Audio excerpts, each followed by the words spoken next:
So, the book of Judges follows the book of Joshua. In the book of Joshua, they're conquering the promised land.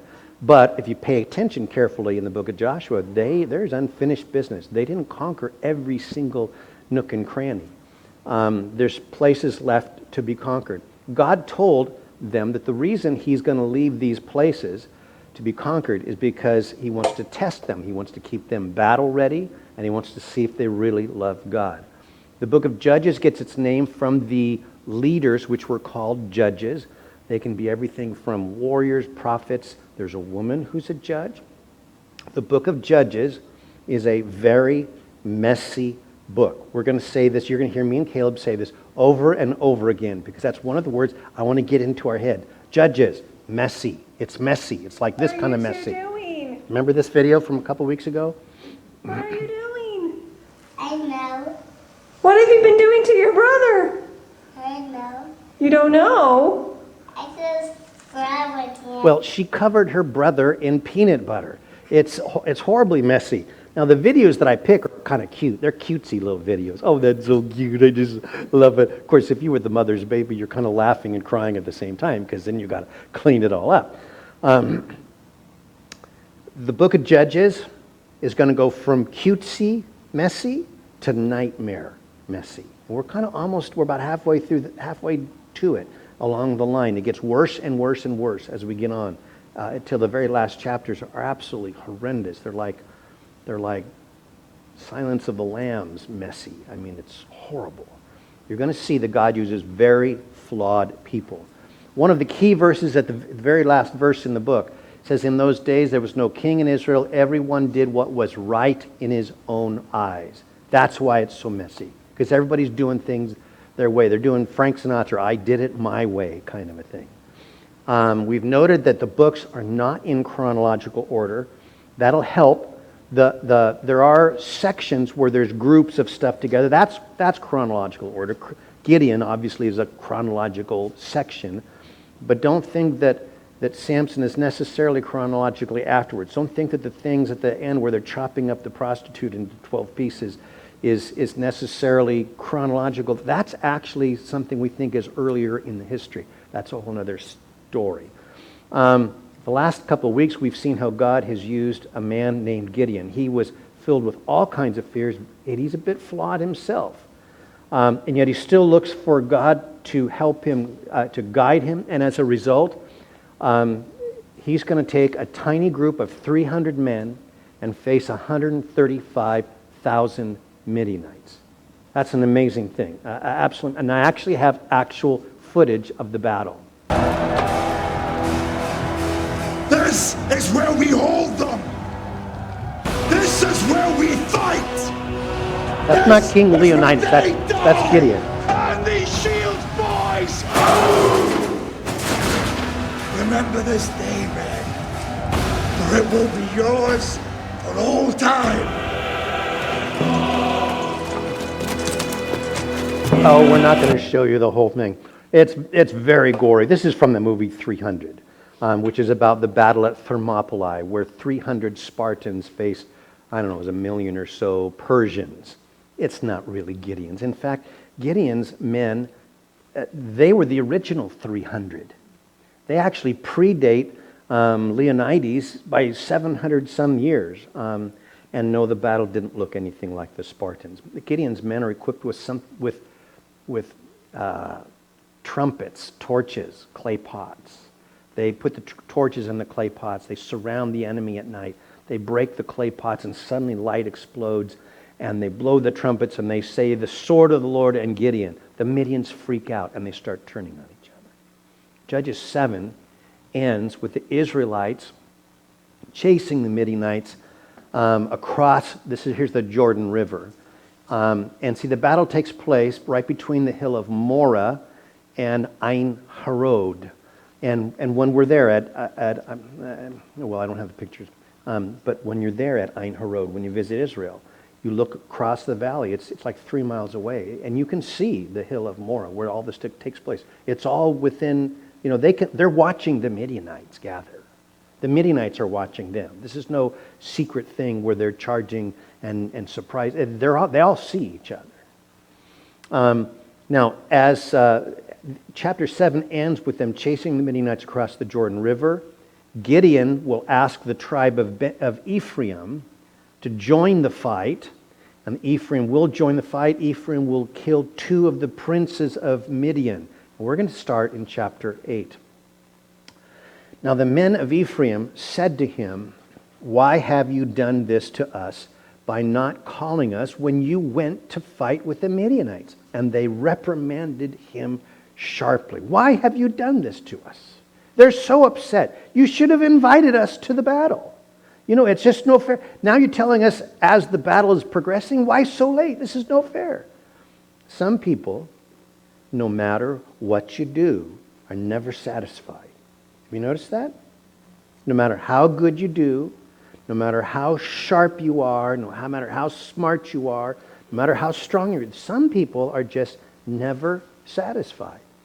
This elderly couple was having trouble with forgetfulness. And so they go to their doctor, and the doctor says, "Well, why don't you try writing down everything so you remember?" So one evening, Grandma asked Grandpa if he would like some ice cream. "Well, sure, that sounds good, but you'd better write it down." "Oh, no," Grandma says, "I can remember that. Would you like syrup on top?" "Yeah, but you'd better write it down." "Oh, I can remember that. How about some nuts on top?" "Oh, yeah, but you better write it down." She says, "Well, what about whipped cream?" "Oh, but you better write it down." She says, "Oh, no, I can remember this." So she goes into the kitchen, and she's there for a long time. Finally, Grandpa goes in, and he asks her what's taking her so long. She says, "Look, I made you bacon and eggs. I made you bacon and eggs." And Grandpa says, "I told you to write it down. I wanted toast also." People are never satisfied. Now, from the human perspective, the Ephraimites might have a good point. I mean, couldn't Gideon have done a better job if they were with him at the very beginning?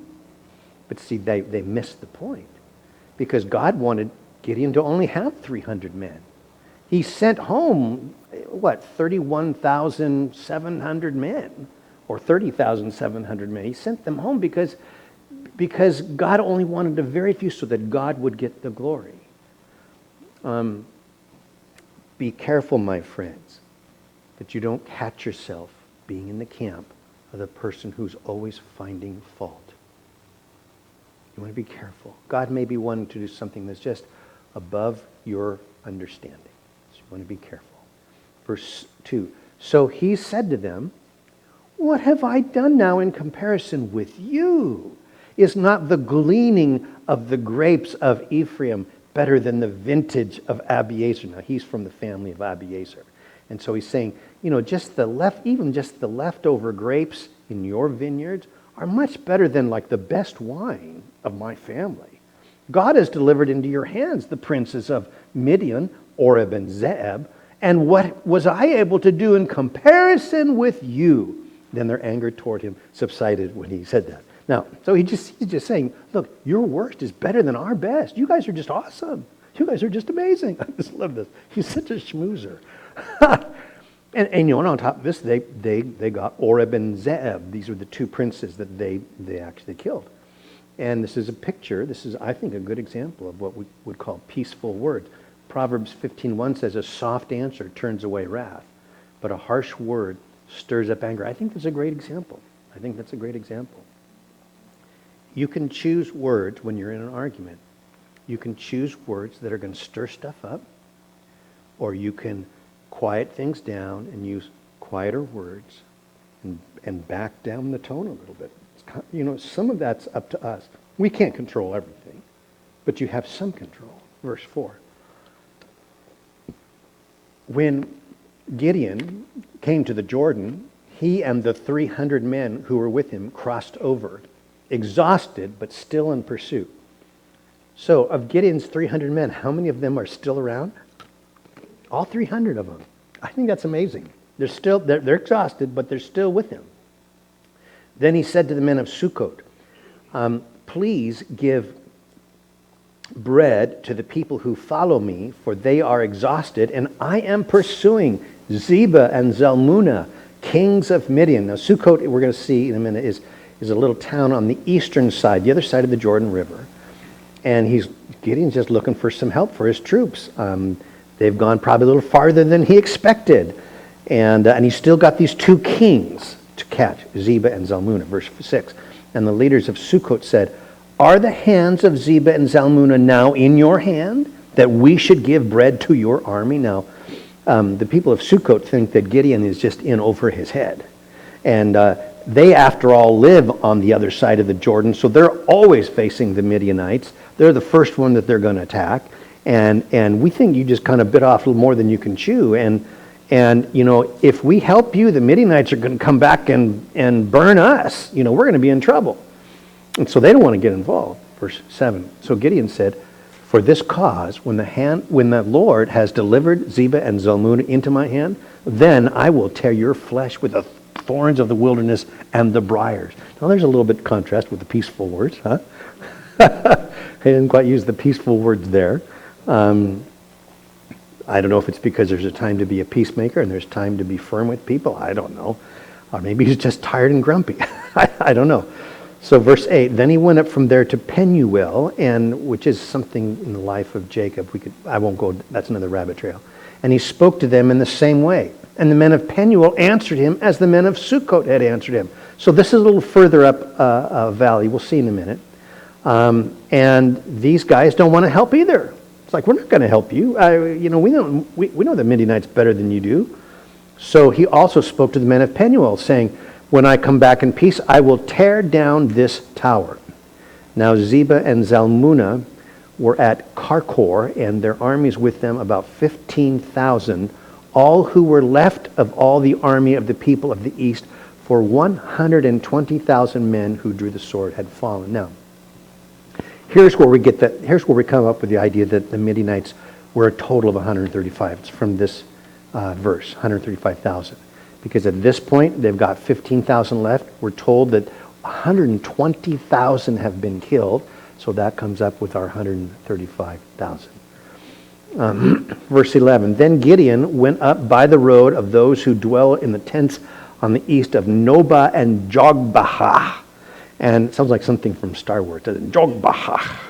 And he attacked the army while the camp was secure. Now, here's a map. So Gideon has come. Here's the Jezreel Valley that lies right in here is the Jezreel Valley. He comes from the Jezreel Valley, goes down the Jordan, crosses is over at Sukkot, then to Penuel, and then he goes up the road. And this is all in modern Jordan right now. And so they're up around Jogbehah. And it says he attacked while the camp felt secure. The Midianites weren't expecting. They thought, hey, we kind of strolled down and we just we got away from those guys. Whew, boy, didn't we show them. And so they're all bedded down for the night. They weren't even expecting. And there shows up Gideon. Verse 12. When Zebah and Zalmunna fled, he pursued them and he took the two kings of Midian, Zebah and Zalmunna, and routed the whole army. So when we think about Gideon's victory, you want to be careful that you don't think it was all about in the last chapter where the Midianites all turned against each other, that they just freaked them out and they all turned and killed each other. Because here, his 300 still take on 15,000. So maybe they were a little more like the Spartans than we would say, even though, but still, 300 versus 15,000, those are still pretty good. That's an amazing thing. Verse 13, then Gideon, the son of Joash, returned from battle from the ascent of Heres, and he caught a young man of the men of Sukkot and interrogated him. And he wrote down for him the leaders of Sukkot and its elders, 77 men. And he came to the men of Sukkot and said, here are Zebah and Zalmunna. They said, well, where's Zebah and Zalmunna? He said, well, here they are, about whom you ridiculed me, saying, are the hands of Zebah and Zalmunna now in your hand? We should give bread to your weary men. And he took the elders of the city and the thorns and the wilderness and the briars, and with them he taught the men of Sukkot. He whipped them. He whipped them with branches of thorn bushes. Don't mess with Gideon. Verse 17. Then he tore down the tower of Penuel and killed the men of the city. So that was that second city that wouldn't help him. And he said to Zebah and Zalmunna, what kind of men were they whom you killed at Tabor? That's back in the Jezreel Valley. So they answered, as you are, so were they. Each one resembled the son of a king. Now, I think the idea is that these leaders, Zeb and Zalmunna, at some point, they captured some leaders, and just as Gideon's about to do, they killed the leaders of Israel that they'd captured. And they say, well, what they're basically saying is they kind of looked a lot like you. You know, sons of a king, like you, is the reference. Then he said, they were my brothers, the sons of my mother. As the Lord lives, if you had let them live, I would not kill you. And he said to Jether, his firstborn, rise, kill them. But the youth would not draw his sword, for he was afraid, because he was still a youth. So Zeb and Zalmunna said, rise yourself and kill us, for as a man is, so is his strength. They're kind of daring him. So Gideon arose and killed Zeb and Zalmunna and took the crescent ornaments that were on their camels' necks. Those are idolatrous ornaments. So verse 22. How's this for messy? Is this messy enough for you? Huh? It's messy enough? Okay, verse 22. Then the men of Israel said to Gideon, rule over us, both you and your son, and your grandson also, for you have delivered us from the hand of Midian. But Gideon said to them, I will not rule over you, nor shall my son rule over you, for the Lord shall rule over you. So the Israelites are overwhelmed with gratitude for what Gideon's done. They're just blown away. And they're thinking, what better thing can we do than, hey, let's make this guy king. Now, they've never had a king. But why not? Let's make this guy king over us. Gideon is smart enough to know that even though God has led him into the battle, God has not led him to be king. God led him into the battle. He knew that. He knew what God told him to do, but God has not told him to be king. And the lesson here is about knowing your calling. We talked about this on Sunday, about how God has plans for each of us. God has a calling for each of us. Ephesians 2:10, for we are his workmanship, created in Christ Jesus for good works, which God prepared beforehand that we should walk in them. But like Gideon, it's not uncommon for people to try to put us into places that we don't belong. I think you ought to be here. And sometimes they're right. They can be right. There's nothing wrong with that. But sometimes people like to push others into places that God has not called them to do. It was following the 1929 stock crash. An out-of-work stockbroker finally lands a job at the winter quarters of a circus in Peru, Indiana, and he asked the manager if he had any jobs. The manager said, well, we only have one job. I don't think you'd be interested in it. The salesman said he'd take anything. He was so hungry. I mean, this is the Depression. Well, said the manager, we're looking for someone to wear Nellie's skin, and I don't think that would interest you. What are you talking about, said the stockbroker. Nellie, replied the manager, was our pet gorilla and our most popular attraction. After Nellie died, we tried to buy another gorilla, but there's no gorillas available. So we finally skinned Nellie and want someone to put on her skin and take her place in the cage. Well, how much does that job pay, said the salesman. $25 a week and board, was the reply. Mister, we're wasting a lot of time. Where's the skin? So, turns out that the salesman made a better gorilla than even old Nellie did. He hopped around the cage, and everybody that saw him went away going, wow, have you seen Nellie? More people come. And before long, it's the most popular attraction at the circus. At which point, the manager comes along and says to the broker, boy, you've done such a swell job that I'm going to raise your salary to $35 a week and board. Well, this really gets the broker excited, and he's hopping all around the cage like he's never hopped before. In fact, he hops so much that he hits the trap door at the end of the cage, falls through to the next cage. As the door clangs behind him, he looks over at the corner, and there lies, where is he? A big old lion.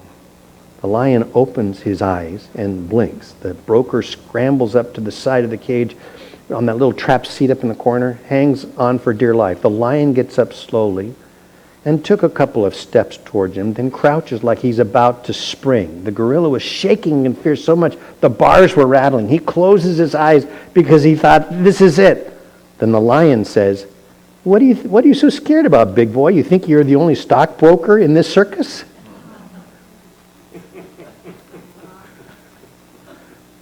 Hey, Greg Laurie tells that joke. So it's got to be an okay joke, right? Okay, follow me. I think a mark of maturity is learning to be comfortable in your own skin. In your own skin.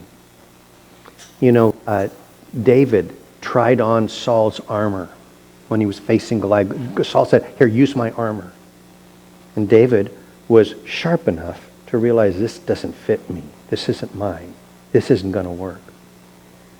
Know your calling. Find your calling. Flow in your calling. Be blessed in your calling. And just know that when you step out of your calling, well, that's probably not where you belong. Find your calling. Verse 24. Then Gideon said to them, I would like to make a request of you, that each of you would give me the earrings from his plunder. For they had gold earrings because they were Ishmaelites. So they answered, oh, we'll gladly give them. And they spread out a garment, and each man threw into it the earrings from his plunder. So, they've killed all these guys, and as they're killing the guys, they go back and they're plucking all the earrings off of these guys. Okay. Now, the weight of the gold earrings that he requested was 1,700 shekels of gold, beside the crescent ornaments, pendants, and purple robes which were on the kings of Midian, and beside the chains that were around their camels' necks. Ladies, how about that? Their camels were wearing gold chains. How about that? Did Camille wear a gold chain on your camel at the retreat? I don't think so. Okay, sorry. Never mind. So, 1,700 shekels. So these Midianites, Ishmaelites, they've got rings. I don't know if they got tattoos. They probably have tattoos. New Living Translation puts this as 43 pounds of gold. But keep in mind, this is 135,000 men's earrings and nose rings and whatever. Now, is it right for Gideon to ask for this? 43 pounds of gold. The Bible says that the workman is worthy of his wage. So there's that, and he did an amazing thing. But I just kind of wonder, we're going to see, if not at this point, Gideon's going to go a little too far. He's going to get messy. Verse 27, then Gideon made it into an ephod and set it up in his city, Ophrah. And all Israel played the harlot with it there. It became a snare to Gideon and to his house. He made it into an ephod. An ephod is technically a priestly garment. It could be something like a robe made out of linen. Some have suggested all kinds of other possibilities. Exactly what it is, there's some dispute, quite a bit of dispute. I was amazed at the different ideas. Sometimes an ephod is connected to getting answers from God. When David was running from Saul, he said to Ahimelech the priest, bring the ephod here, because Ahimelech the priest or is it Abimelech? I think it was Ahimelech. He had escaped with an ephod, we're told. And so he brings the ephod to David, and then David starts asking questions to God, and God apparently answers through somehow the usage of this thing called an ephod. Some have suggested that maybe it's similar to the priest's breastplate that he wore that had the Urim and the Thummim, and how all that worked is a mystery. I don't think it's the magic glasses of Joseph Smith, but it's some way of telling God's will, something like that. And it is possible, quite a few commentators suggest that Gideon's reason for doing this is simply as a way of memorializing or commemorating this victory. This is like the the trophy of what God did here, and so here's all the gold from the Midianites. Maybe it's something like that. But the people are going to take it way overboard. And they start, it says they played the harlot with it. They're starting to worship it. And going to it rather than going to God. Instead of going to God whose tabernacle, I believe, was still at Shiloh. And I think the lesson from this incident somewhere towards the end of Gideon's life is to finish well. It's important that when we are facing crises, battles, difficulties, 135,000 Midianites, it's important that we do well, that we're seeking God, that we're asking His direction, that we're doing what He wants to do. But when the battle's over, we're not done. When the battle's over, we still need to finish our race. And there's still going to be battles ahead. There's situations ahead. And we want to make sure that we finish the race well, which is to the day that we get to see Jesus. Paul writes in 1 Corinthians 9, he says, "Do you not know that those who run in a race all run, but one receives the prize? Run in such a way that you may obtain it. And everyone who competes for the prize is temperate or self-controlled in all things. Now they do it to obtain a perishable crown, but we an imperishable crown." Now back in Paul's day, the winner of the Olympics games would win a wreath made out of olive branches. That was their crown, their perishable crown. Later on they'd come up with the gold and silver and those kinds of things. But at this point it's something that would just waste away. Therefore, Paul says, "I run thus, not with uncertainty.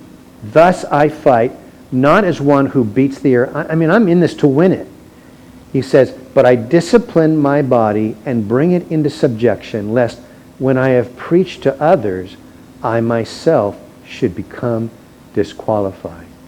And so one of the lessons we want to learn from Gideon is to learn to finish well. Think about Noah. Noah did an awesome, amazing thing. He saved the world in a sense because he and his family made it through the flood. We wouldn't be alive today if it weren't for Noah. And yet at the end of his life, he gets stinking drunk and messes up, and it's messy. God wants us to finish the race well. He wants to run all the way to the end. This golden ephod is part of Gideon's messiness. Verse 28. Yet, verse 28, "Thus Midian was subdued before the children of Israel, so that they lifted their heads no more. And the country was quiet for 40 years in the days of Gideon." Quiet for 40 years. This is going to be the last time there's peace in Israel through the periods of the judges. The next couple judges, Jephthah and Samson, will not bring a period of peace. So, verse 29. "Then Jerubbaal, the son of Joash, went and dwelt in his own house. Gideon had 70 sons who were his own offspring, for he had many wives, and his concubine who was in Shechem also bore him a son whose name he called Abimelech." His one of these sons, Abimelech. Melech is the Hebrew word for king, Melech. Abba is the word for what? Abba, father, daddy, yeah. When you add an I at the end of a Hebrew word, it makes it possessive. My Abba. My daddy is king. My daddy is king. That's what he got to go around to. My name is Abimelech. My daddy is king. Now, we didn't really make him king, but my daddy is king. Abimelech. Now, and by the way, who's Jerubbaal? It says Jerubbaal, the son of Joash, went and dwelt in his own house. What? Who's that? Who's Jerubbaal? Come on. That's Gideon's nickname. It's Gideon's nickname. His daddy gave him the nickname when he tore down the altar of Baal. Yes. So that's just his nickname. Same guy. So apparently Gideon had 70 legitimate children from his many wives. But Abimelech, who is listed as the son of a concubine, Josephus even gives us her name. She's called Drumma. I don't know. Drumma as opposed to guitarra player. She's the drummer. No, I'm so sorry. But because Abimelech's the son of a concubine, he doesn't have this full status of one of the other 70 sons. Apparently that's the idea here. And we're going to see Abimelech a little more in the next chapter. In fact, a whole lot more. By the way, 70 wives is again part of Gideon's messiness. This is not God's original plan for marriage. If you want to know God's original plan for marriage, it's not one man and 70 many wives. It's one man and one wife, because God created Adam and Eve, not Adam and Eve and Esther and Abigail and blah, blah, blah, blah, blah. That's just one man, one woman. Verse 32. Now Gideon, the son of Joash, died at a good old age and was buried in the tomb of Joash, his father, in Ophrah of the Abiezrites.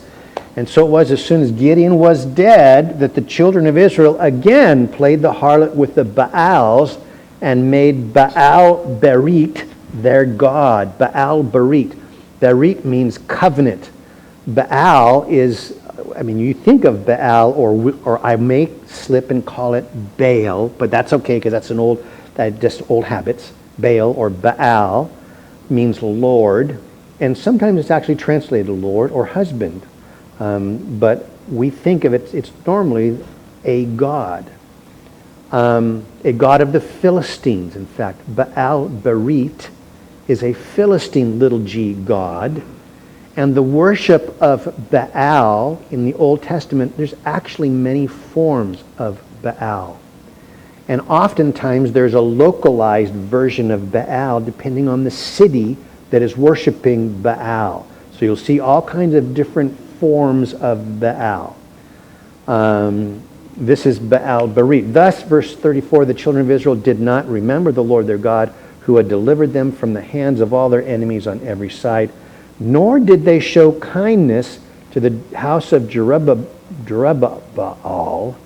Gideon, in accordance with the good he had done for them. So one more time, the cycle starts all over again, from following to falling away, difficulty, and then repenting. And so now they're in the falling away stage. Chapter 9. I'm going to do 2 chapters, 2 long chapters tonight. Okay, verse 1. Then Abimelech, the son of Jerubbaal. So here is Abimelech now. He's the son of the concubine. He went to Shechem, to his mother's brothers. Because where's he from? Remember? Last chapter, verse 31. His mother was in Shechem. So he goes back home. He goes to Shechem, to his mother's brothers, and spoke with them and with all the family of the house of his mother's father, saying, please speak in the hearing of all the men of Shechem, which is better for you, that all 70 of the sons of Jerubbaal reign over you, or that one reign over you? Remember that I am your own flesh and bone. Now again, remember Jerubbaal is another name for Gideon. Okay. And he goes back to Shechem. Shechem is actually an ancient city back all the way to the time way before Judges. It goes back to the days of Jacob and earlier. And notice, as we zoom in, notice the hills around Shechem. And we're going to see more of that from a different view. The city dates back to the time of Jacob. Jacob, when he came back with his wives and his kids, he settled in Shechem for a while. The city had been built by a man named Hamor, and he named the city after his own son named Shechem. This is back in Genesis 33. This son Shechem is the one who in Genesis 34 rapes Jacob's daughter Dinah, or you might call her Dinah, but it's Dinah. He rapes Dinah. One of the horrible, horrible, messy stories in the book of Genesis. A horrible thing. Shechem, the son of the founder, Shechem, a Canaanite, rapes Jacob's daughter. Well, then, and the story of the 2 sons, retaliate by killing all the men of the city. That's part of the whole story in Genesis 34.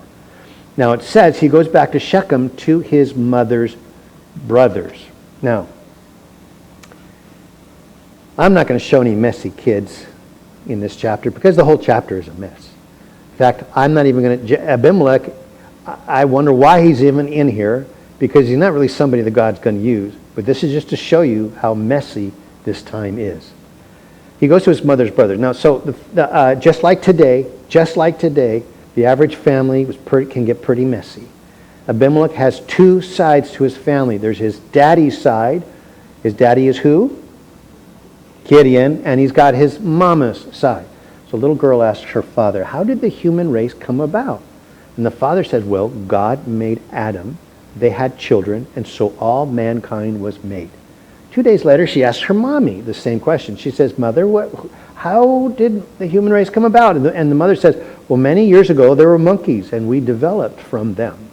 The confused girl returns to her father and says, Dad, how is it possible that you told me that the human race was created by God, and Mom says they were developed from monkeys? And the father said, well, that's simple, honey. I told you about the origin of my side of the family, and your mother told you about her side.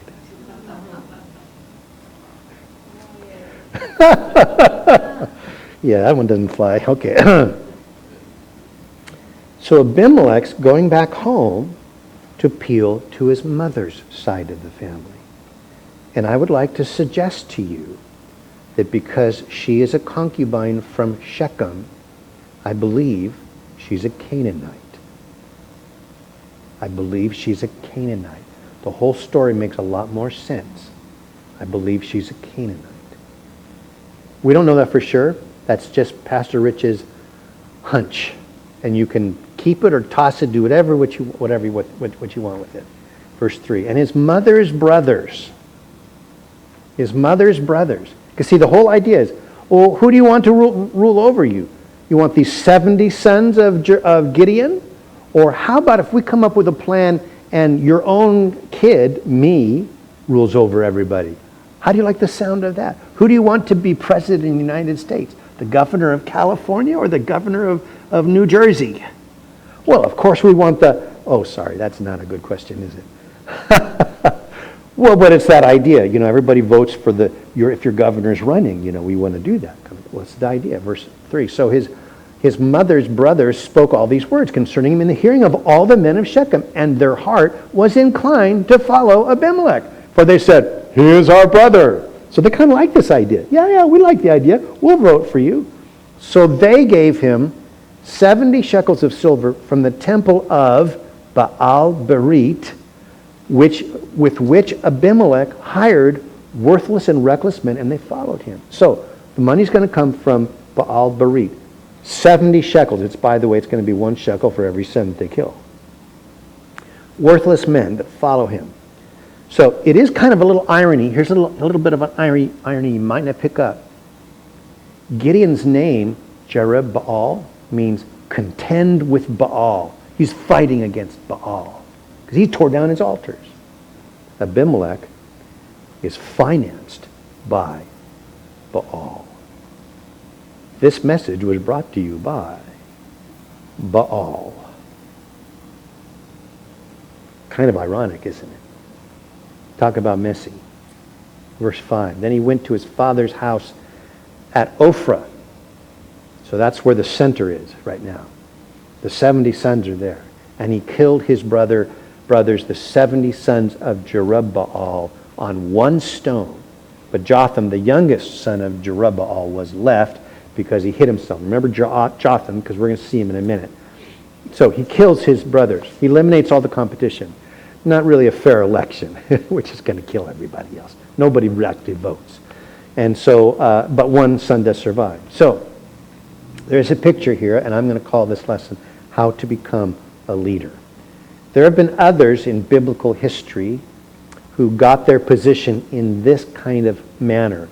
Athaliah was one of the queens of the nation of Judah. She killed all her kids and grandkids so that she could rule the nation. When her son dies, she says, well, I think I can do better than anybody. She kills all of her offspring. Absolutely. Could you imagine a grandmother killing her grandchildren?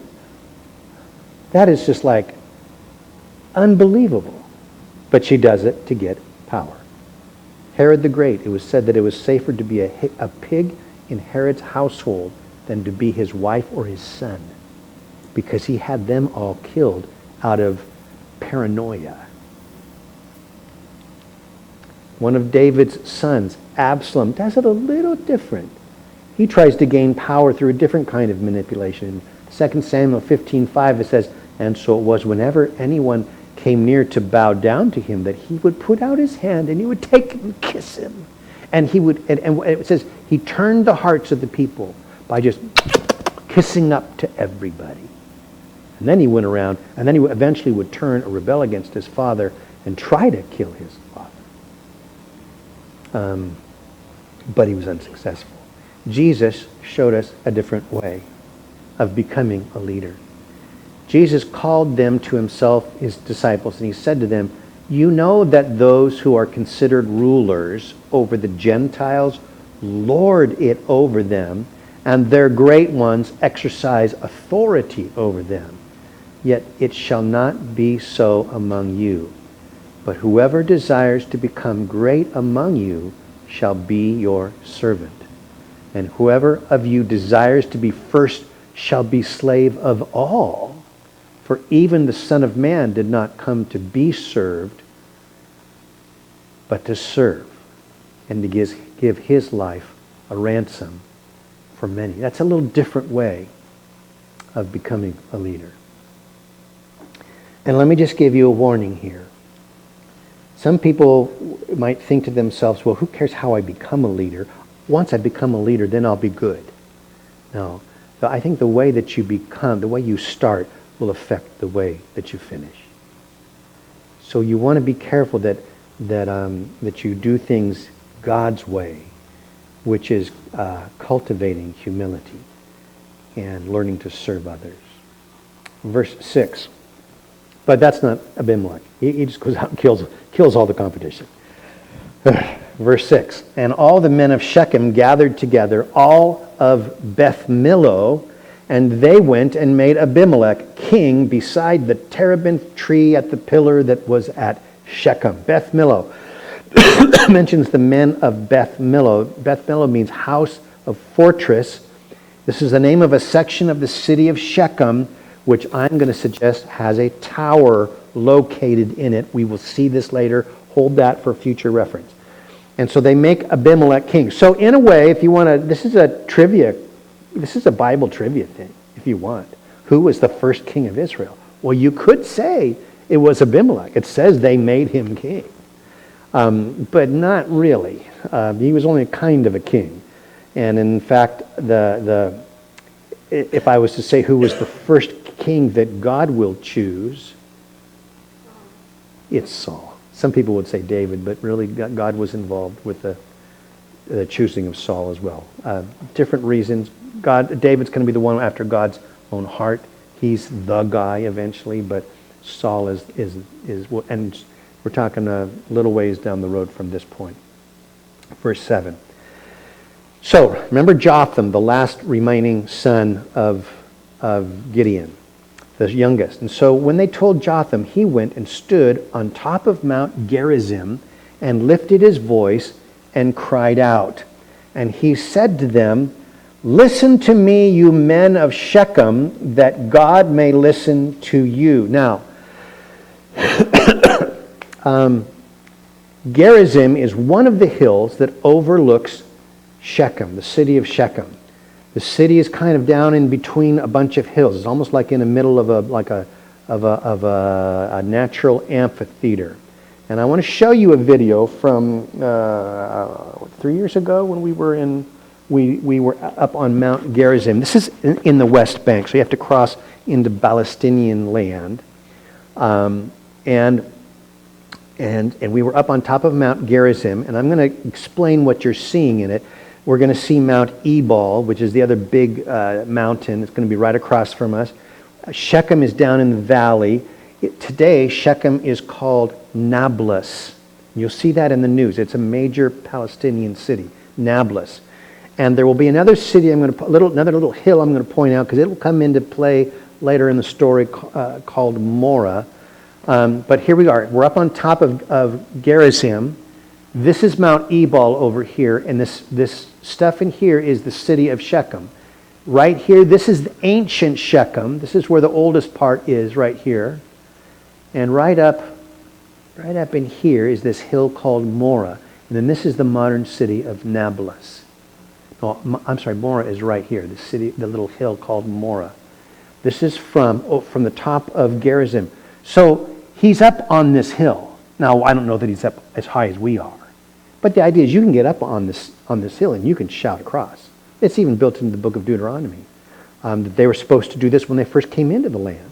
Half of the people would be on Mount Gerizim, half would be on Mount Ebal, and they would recite back and forth the blessings and the cursings of the law while the covenant was there in the middle. And they did this in the book of Joshua. So he's up on Gerizim, and he's shouting to these men of Shechem who have financed and supported Abimelech's murderous spree. And he's going to tell them a story. Verse 8. The trees, we could call this a parable. The trees once went forth to anoint a king over them. And they said to the olive tree, reign over us. Now we might think of the olive tree as being beneficial because it has olive wood. We like olive wood and the carvings from olive wood. Do you? Well, kinda.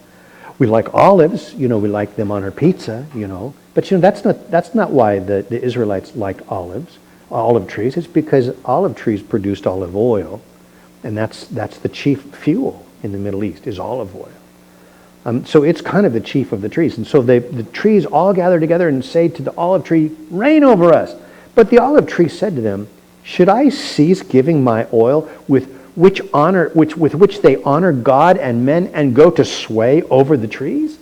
And the trees said to the fig tree, you come and reign over us. But the fig tree said to them, should I cease to my sweetness and my good fruit and go to sway over the trees? Then the trees said to the vine, you come and reign over us. But the vine said to them, should I cease my new wine, which cheers both God and men, and go to sway over trees? Then all the trees said to the bramble, a thorn bush, you come and reign over us. And so they finally asked the bramble, the thorn bush, to rule over them.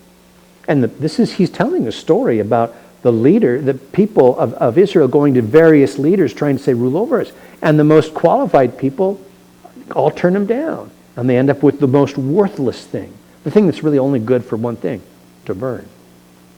And the bramble said to the trees, if in truth you anoint me as king over you, then come and take shelter in my shade. It's kind of funny because bramble bush is probably the shortest. And so all the trees are going to come in under its shade? Really? Really? How's that work? Then come and take shelter in my shade. But if not, let fire come out of the bramble and devour the cedars of Lebanon. Now therefore, if you have acted in truth and sincerity, this is Jotham now speaking to the people.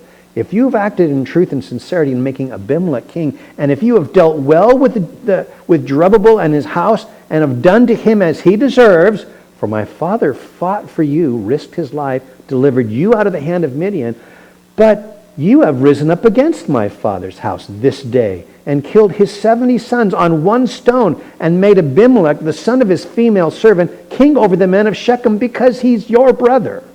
If then you have acted in truth and sincerity with Jerubbabel and with his house as this day, then rejoice in Abimelech, and let him also rejoice in you. But if not, let fire come from Abimelech and devour the men of Shechem and Beth Millo, and let fire come from the men of Shechem and from Beth Millo and devour Abimelech. And Jotham ran away and fled, and he went to Beer. We don't know where that is. And dwelt there. Be'er means a well. We don't know what place. And he dwelt there for fear of Abimelech, his brother. And so, just as in this parable, Jotham is warning that Abimelech and the people of Shechem are going to end up destroying each other. So remember that.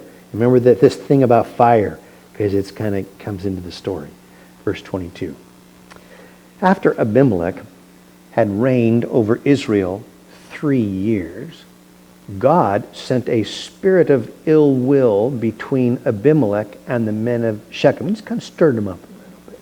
Kind of pinched him, made him uncomfortable. Probably gave him headaches or something, And the men of Shechem dealt treacherously with Abimelech, that the crime done to the 70 sons of Jerubbaal might be settled, and their blood be laid on Abimelech, their brother, who killed them, and the men of Shechem, who aided him in the killing of his brothers. So God lets things go for 3 years. He just lets it ride for 3 years. And then God kind of stirs things up. Starts kind of stirring, and they kind of start looking at each other funny, And the men of Shechem set men in ambush against him on the tops of the mountains, and they robbed all who passed by them along the way. And it was told Abimelech. So somehow the men of Shechem are starting to disrupt. They're robbing people on the trade routes. They're robbing the merchants and all. Now, Gaal, in Hebrew, there are no diphthongs. That's where two vowels are formed together and change the sound of something like. So when you see this G-A-A-L, don't say Gale, like we might say. Whenever you see two vowels in a Hebrew word, you pronounce each vowel separately. That's why it's Baal, even though we want to say Baal. It's Baal. Here, it's not Gale, it's Gaal.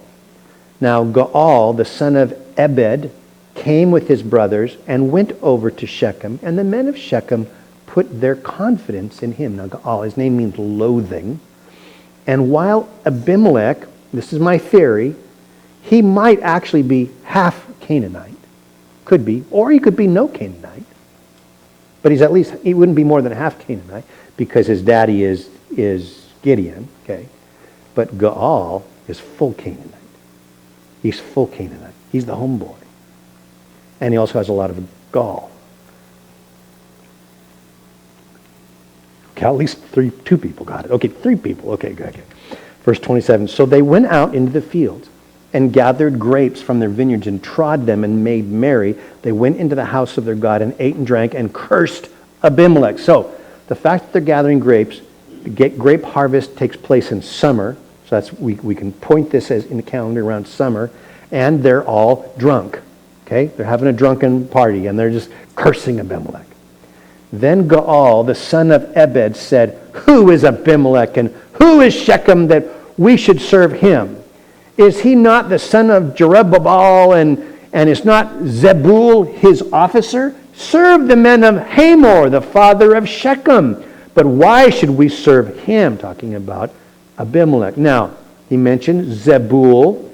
Zebul is the current, you might think of him as the mayor of Shechem, and he's also a friend of Abimelech. But he's the mayor of Shechem, and he's loyal to Abimelech. He says, why should we be serving Abimelech? We should serve the men of Hamor. Do you remember who Hamor is? He's the ancient founder, the original founder of the city back in the days of Jacob. Remember the story back in Jacob's day, whose son was named Shechem. So he's the original founder. And he's encouraging the people, let's go back to our Canaanite roots. Let's get all these foreigners out of here. And let's just band together as Canaanites, okay? Verse 29. If only this people were under my authority, this is Gaal speaking, then I would remove Abimelech. So he said to Abimelech, increase your army and come out. When Zebul, this ruler of the city, heard the word, now he's not really speaking to Abimelech. He's just shouting it out in the world. And Zebul, the ruler of the city, heard the words of Gaal, the son of Ebed. His anger was aroused, and he sent messengers to Abimelech secretly, saying, take note, Gaal, the son of Ebed, and his brothers have come to Shechem, and here they are fortifying the city against you. Now therefore get up by night, you and the people who are with you, and lie in wait in the field. And it shall be as soon as the sun is up in the morning that you shall rise early, rush upon the city, and when he and the people who are with him come out against you, you may do to them as you find opportunity. So Zebul sends a message, and he passes on to Abimelech all this plot from Gaal, and even tells him what to do. Come during the night, and in the morning get down close to the city, and then you can attack. So Abimelech and all the people who were with him rose by night, lay in wait against Shechem in 4 companies. When Gaal, the son of Ebed, went out and stood in the entrance of the city, Abimelech and the people who were with him rose from lying in wait. And when Gaal saw the people, he's watching these guys come down out of the hills. He says to Zebul, look, people are coming down from the tops of the mountains. But Zebul said to him, oh, you see the shadows of the mountains as if they're men. He's trying to stall because he's trying to get. It's early in the morning. There's a lot of shadows. He's trying to get. He's trying to get Gaal to just wait a little bit. Wait, you're just seeing shadows, Then so Gaal spoke again and said, see, people are coming down from the center of the land, and another company is coming from the diviner's terebinth tree. Now this is kind of just a cool thing this is probably stupid to you. It just a little light bulb went on today. Diviner's terebinth tree. In Genesis 12:6, Abraham comes to Shechem and he makes a stop at the terebinth tree of Moreh. That's Genesis 12:6. Moreh was that hill that I pointed out. And I only know this because I cut out the audio. I have two versions of that video that I showed you of us panning across. I have one with audio of me pointing things out. And then I took another one and just stripped out the audio. But in my audio, I'm pointing out, and here's this hill called Moreh, which we think was connected to Abraham. And yet, here there's a connection even back in the days of Abimelech. It just seems, it's a stupid thing, I know, but sorry. Patting myself on the back here. Here we go.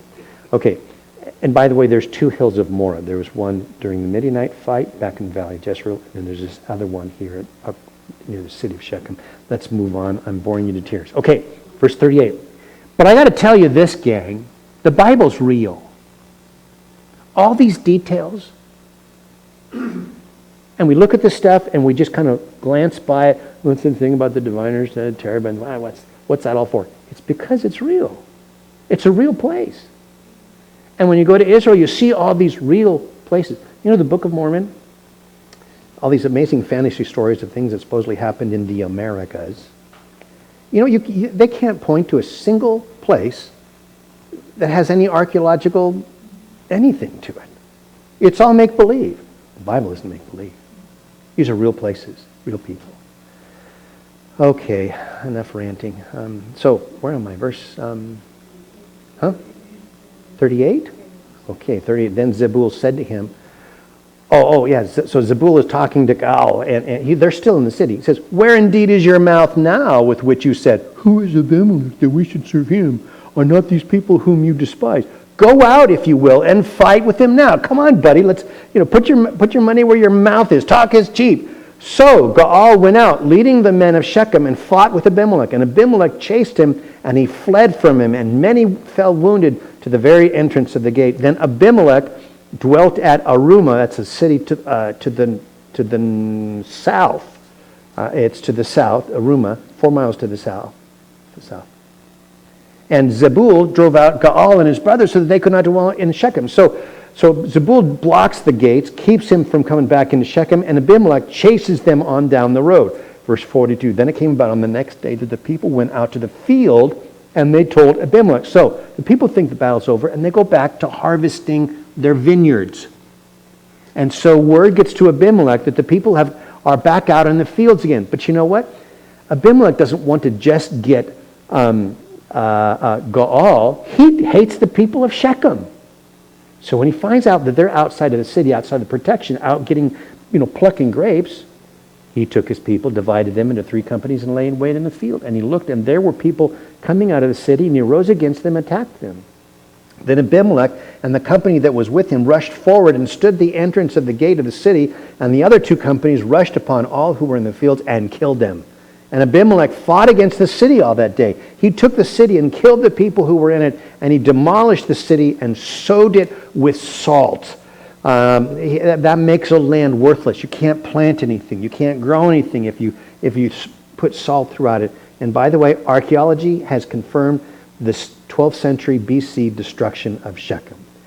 And then he says, verse 46, and when all the men of the tower of Shechem had heard that, they entered the stronghold of the temple of the god Berit and told it to Abimelech, that all the men of the tower of Shechem were gathered together. I think this is that tower at Beth Millo that we talked about earlier back in verse 6. Then Abimelech, and so this is kind of like the stronghold of the city. Then Abimelech went up to Mount Zalmon, he and all the people who were with him, and Abimelech took an axe in his hand, cut down a bough from the trees, took it up and laid it on his shoulder, and said to all the people who were with him, "What you see me do, make haste and do as I've done." So all the people likewise each cut down his own bough and followed Abimelech and put them against the stronghold and set the stronghold on fire above them, so that all the people of the tower died, about 1,000 men and women. So remember Jotham's prophecy that let fire come from Abimelech and destroy the people of Shechem and Beth Millo, and then he's going to say, and vice versa, let them. And here it is, 1,000 people die in the fire. Little point I want to make, I'm going to call it leaders we deserve. Remember, the whole reason for Abimelech becoming king was because of the help that he got from Shechem in killing all of Gideon's sons. And someone has said, I don't remember who said this, but we get the leaders we deserve. And Proverbs 14:34 says, righteousness exalts a nation, but sin is a reproach to any people. I don't know if you get frustrated at things that happen in our government. And we can get all mad at this party or that party. But I think there's some truth to this idea that we get the leaders we deserve. And I think the way, if we want a better government, we need revival in the United States. We need God to work at the grassroots level more than we need the leaders to change. Because if God works at the grassroots level, then you will see change up the ladder, I think. We need to be a nation that follows the Lord. So verse 50, then Abimelech went to Thebez. He encamped against Thebez and took it. He wants to expand his kingdom, takes another city.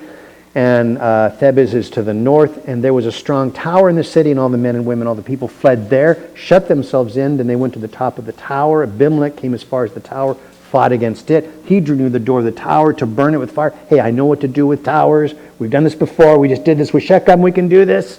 But a certain woman dropped an upper millstone on Abimelech's head and crushed his skull. I don't think this is the big giant kind of millstones that you might see. In Israel, in Capernaum, they have these little individual home flour mills that are little things that they're still hefty things. They probably still weigh 15, 20 pounds, these stones. So it's still pretty heavy. She drops this upper millstone and kills him. Or, well, crushes his skull. She doesn't kill him. Then he called quickly to his young man, his armor bearer, and said to him, "Draw your sword and kill me, lest men say of me, 'A woman killed him.'" So his young man thrust him through, and he died. So, okay, technically it wasn't a woman. I call this live in the truth. Abimelech's a guy who lives for appearances.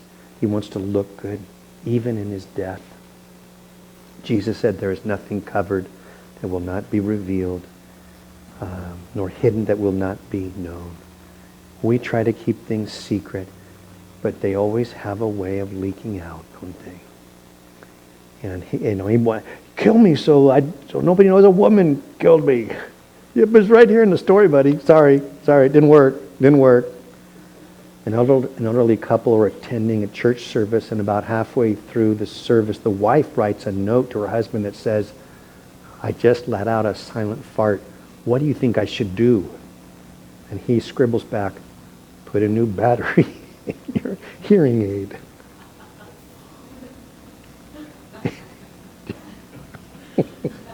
Takes a second. Maybe it wasn't silent. Real growth, friends, come when we learn to embrace the truth.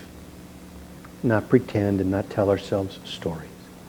Ephesians 4:15 says, speaking the truth in love, that's how we grow up. Sometimes the truth is embarrassing, sometimes the truth hurts. But when we embrace the truth and we admit it, that's how we grow. So verse 55, the men of Israel saw that Abimelech was dead. They departed, every man to his own place. Thus God repaid the wickedness of Abimelech, which he had done to his father by killing his 70 brothers. And all the evil of the men of Shechem, God returned on their own heads. And on them came the curse of Jotham, the son of Zerubbabel. God returned this on their own heads. You know, I haven't seen a lot of God mentioned in the last couple chapters. You know, I don't really hear much of God mentioned in Gideon's last chapter. You don't hear anything about God in Abimelech's chapter at all. Does that mean God wasn't working? No. God's still at work. God's still at work. He may be sometimes taking his time. He may be doing things a little bit behind the scenes, but God is still at work. That's it. Let's stand. Let's pray. You are a wonderful audience to sit through all of that. Let's stand and pray.